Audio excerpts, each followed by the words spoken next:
Recently, Jon Jones relinquished his UFC Light Heavyweight title and is set to make the move to heavyweight. The current UFC Heavyweight champion Stipe Miocic told ESPN that Jon Jones is taking a big risk in facing hard-hitting opponents. Yeah, I mean, listen, it's big boys and they got smaller belts on, so it just takes one. I don't care if you hit hard or not, you can still get caught. I don't care who you are. I mean, I can tell you, I look at my first DC fight, and right before I finally got him, he ended everything he had, I didn't go down.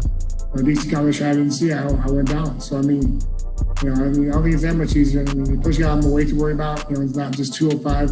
You got guys up at 265, if not bigger. For cut weight. I don't know. He's got great technique, so I mean, definitely gonna help him. He's very fluid in everything he does. He has a great strategic plan every time he fights. So, I mean, it's what you try to have in the game is a good plan every time you walk into a fight. Cody Garbrandt reacted to Dana White saying that Aljamain Sterling will get the next shot at Petr Yan. He posted this on his Twitter saying, "Good, so we can stop seeing him beg for it." That was blowing up my timeline. Aljamain Sterling responded back saying, "Just worry about keeping your chin down, buddy, and checking punches from your plucked and painted toenails." Israel Adesanya in a recent interview speaks on why he dyed his hair pink. I like to switch it up on people, give them the unexpected, because people always expect something. For me, expect the unexpected. I ever saw a meme. What was a meme? Sean O'Malley dyes his hair the colors of the rainbow. Noah bats an eye. Stylebender dyes his hair pink. There's breaking news. And everyone loses their mind. I don't know why the color of a man's hair can get you in your feels. But yeah, I don't know. I like it. Imagine if I had pink hair and I whoop this ass. It might be another color by the time the fight comes around, but right now with this, it's beautiful. It's like candy floss.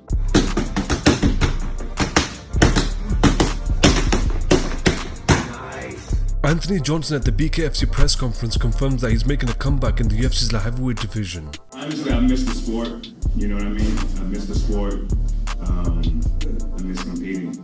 So I know at one point I was against guys coming back from retirement. You usually see them get mopped up. BJ Penn came back, got mopped. I've seen everybody that came out of retirement get mopped up. I just don't want to be one of those guys to get mopped up, but I still feel good. I have no injuries. While I was in the UFC, I didn't really get hit much, unless I lost, and that wasn't often. But you never know. I got a couple more fights on my contract with UFC, and then after that, I may fight for it.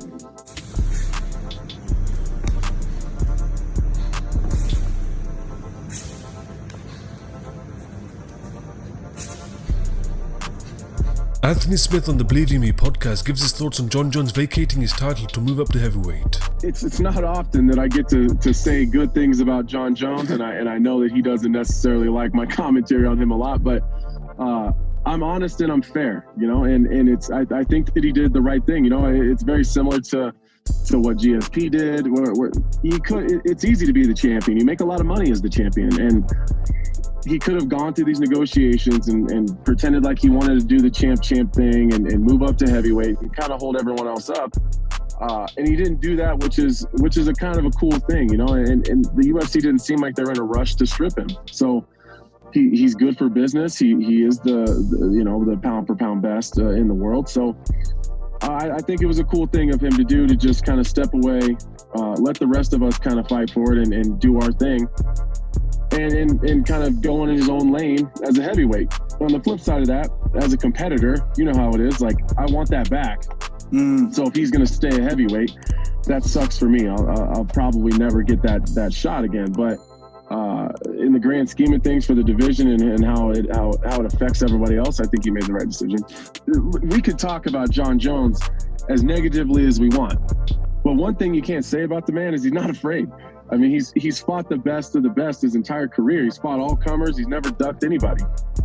Even the guys he didn't really want to fight that weren't going to do a lot for him, he still fought those guys, and your Thiago Santoses and myself and Reyes. He still took the tough fights. And I understand where Jon's coming from. Like, if he has to fight Reyes and Thiago again, because those are the two guys that a lot of people think that beat him, myself included on the Reyes thing, I thought Jon lost that fight.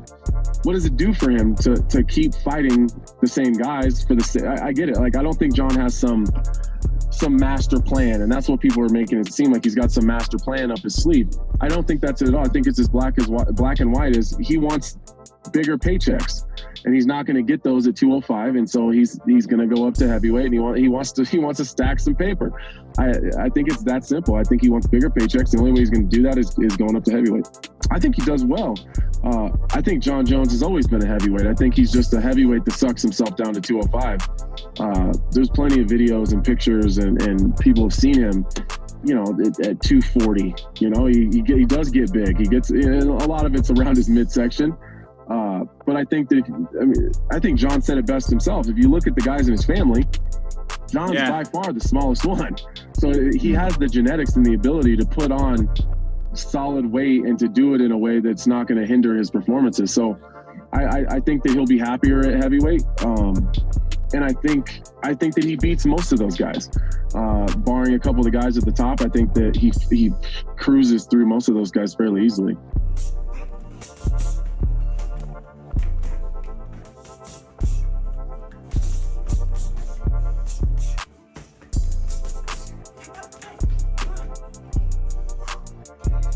Tyron Woodley on his Instagram live says that the fight with Colby Covington is personal because of the things he's done for him. So I'm not around, I'm not playing games. This right here, this is personal to me. And you guys see how I get down when it's personal. Darren Till fight was personal, and it gives you an idea. And this fight is even more personal because of the shit I've done for this kid. I'm half the reason why he's even in the UFC. And at the end of the day, the lack of respect that we have and the willingness we have to just sell out and just give up, you know what I mean, on real true morals and values for a check and for a click or a like or a follow. I ain't with it, and I ain't with it, and I ain't playing games. So at the end of the day, guys, I love you guys, I appreciate you guys, I thank you guys, and I appreciate everything that this sport has given me, the ups and the downs, because it grew me faster. Some of these lessons I had to learn in life, it would have took me 10 years to learn. And 10 years down the road, maybe I wouldn't have recovered the way. I'm glad I learned them right now, so that I can bounce back, I can recover, and I can finish this race the way God showed me in the beginning. So love you guys, be good, take it easy, and have a blessed day.